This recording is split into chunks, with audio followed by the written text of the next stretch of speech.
Problem ಏನು ಅಂತ ಹೇಳ? ಇಷ್ಟು ದಿನ ಜೊತೆಗೆ ಇದ್ರು ಗೊತ್ತಾಗದೆ ಇರೋದು, ಎದುರುಗೆ ಇದ್ರು ಗುರ್ತಿಡದೆ ಇರೋದು. ನೀನ್ ಪ್ರಪೋಸ್ ಮಾಡಿದಾಗ ರಿಜೆಕ್ಟ್ ಮಾಡಬೇಕು ಅಂತ ವೇಟ್ ಮಾಡ್ತಿದ್ದೆ. ಆದ್ರೆ ನೀನ್ ನನ್ನನ್ನು ರಿಜೆಕ್ಟ್ ಮಾಡಿದಾಗ ನನಗೆಷ್ಟು ಖುಷಿ ಆಯ್ತು ಗೊತ್ತಾ? ನೀನ್ ಪ್ರೀತಿಲಿ ಎಷ್ಟು ಗೆದ್ದಿದ್ಯೋ ನೀನ್ ಚಿನ್ನೂ ಅಷ್ಟೇ ಗೆದ್ದಿದ್ದಾಳೆ ರಾಜ್. ನೀನ್ ಆರಿಸ್ಕೊಂಡಿದ್ದ ಹುಡುಗಿನೇ ಬೇಕು ಅಂತ ನೀನ್ ಅನ್ಕೊಂಡೆ.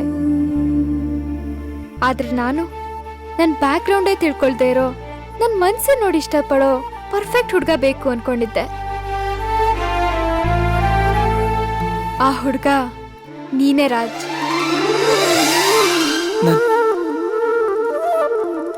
ಚಿನ್ನು, ಈಗ ಪ್ರಪೋಸ್ ಮಾಡ್ಬೇಕಾಗಿರೋದು ನೀನಲ್ಲ.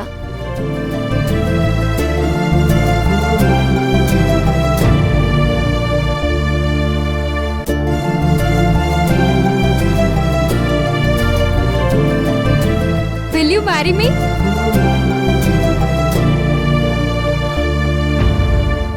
I'm sorry. ತಪ್ಪು. ತಪ್ಪು.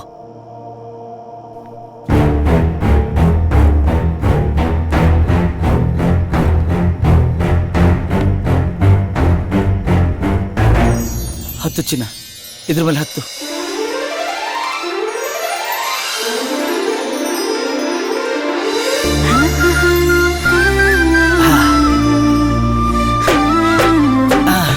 ಪರ್ಫೆಕ್ಟ್.